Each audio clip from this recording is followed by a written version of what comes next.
Sawubona wena Wesilo, unjani uyaphila kodwa?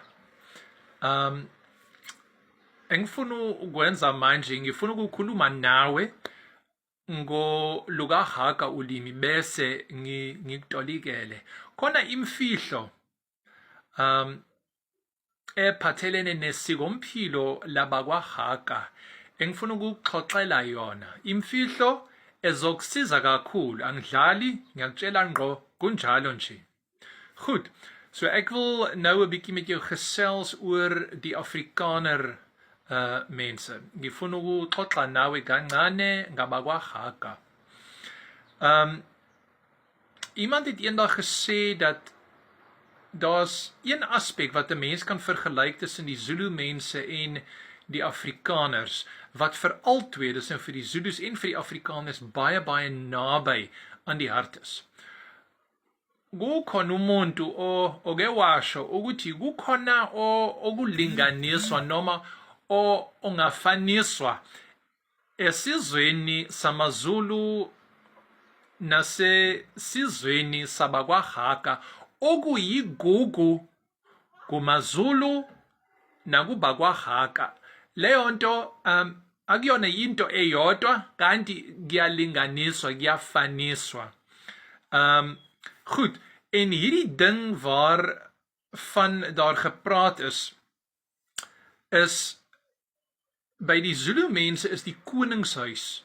Met ander woorde, die koning van die Zulus, iets waarvoor hulle lewens voor sal neerlê. Dit is vir hulle 'n kosbaarheid. Dit is iets wat naby aan hulle harte is. Ngolunye uhlangothi, into eyigugu ngokwedlulele esizweni samaZulu si ubukhosi. Abantu abangamaZulu bayakwazi ukudela izimpilo zabo ngenxa yobukhosi. Aan die ander kant, as ons nou praat van die Afrikaner mense, is daar 'n saak wat vir hulle ontsettend baie naby aan die hart lê. Hulle sal self sê dit is vir hulle iets wat heiligs is, en dit is hulle taal. Ngolunye uhlangothi masikhuluma ngesizwe sabakwaHaga, into eyigugu ngendlela emangalisayo esizweni sabakwaHaga siwulimi, ulimi lukaHaga, iAfrikaans.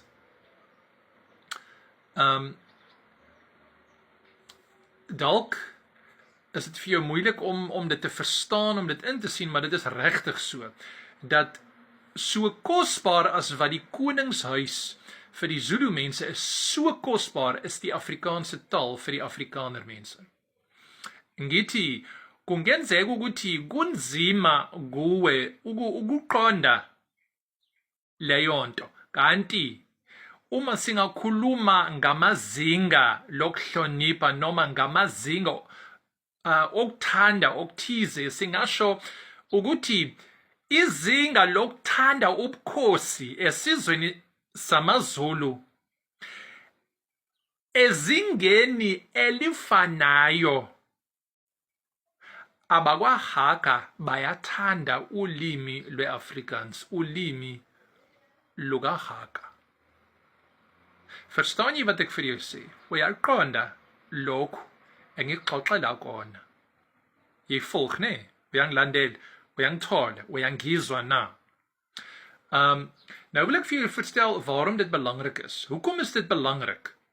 Manje ngifuna ukuxoxela ukuthi ukuzwisisa leyo nto yokuthi indlela amaZulu athanda ubukhosi ngayo ingafaniswa nendlela abakwaHaga bathanda ulimi lwabo ngayo. Manje ngifuna ukuxoxela ukuthi kungani ukuzwisisa lokhu wena Wesilo, kungani kubalulekile futhi kungaba yinzuzo noma kungaba yinto enhle kuwe empilweni yakho. So nou gaan ek vir jou verduidelik waarom dit so belangrik is. Ngiyachazela manje. As jy na 'n Afrikaner man toe gaan wat werk gee vir mense. En daar is 'n man wat langs jou ook werk soek. Julle soek altyd dieselfde werk. En julle werk ewe goed en julle is ewe slim. As jy kan Afrikaans praat en die persoon wat aansoek doen vir die werk langs jou kan dit nie praat nie, gaan die Afrikaner man vir jou in diens neem. Ngithi, ngikhuluma nawe manje wena wesilo, wena nginika isibonelo, uma ufuna umsebenzi manje ophethe ebusiness ngumuntu olimi lwakhe ulimi lukahaka. Uma ufika kuye kanti khona nenye indoda noma nomunye umuntu ofuna ukuqashiswa naye, manje nobabili nina niyafika kulo muntu nolimi lwebele, ngisho ulimi lwebele lwakhe ulimi lukahaka. Uma wena nomngani wakho niyakwazi ukusebenza ngendlela efanayo, nibukhali ebuchopeni benu ngendlela efanayo, yonke into iyafana. Lalela, wena uma ukwazi ukukhuluma olukahaka ulimi kanti umakhelwane wakho engazi ukulukhuluma, ozawuqashiswa wuwe. Uzwile? Ngithe ozawuqashiswa wuwe. Uyakhumbula eqaleni ngithe kubantu bakwahaka ulimi lwabo luyigugu kubo ngendlela engafaniswa indlela amaZulu athanda ubukhosi ngayo. Uzwile?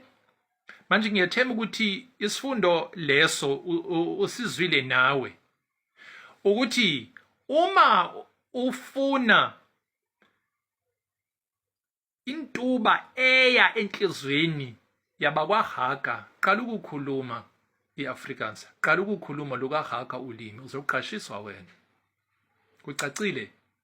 Ngiyathemba ukuthi kucacile. Ek vertrou jy het my gehoor en ek vertrou jy verstaan wat ek sê. Uma ufuna ukuzwa kimi ukuthi ungaqala kanjani ukuthi ukhulume iAfrikaans, thintana nami, ngizokusiza. Ngiyabonga. Ube nosuku oluhle. Baie dankie, jy moet 'n mooi dag hê.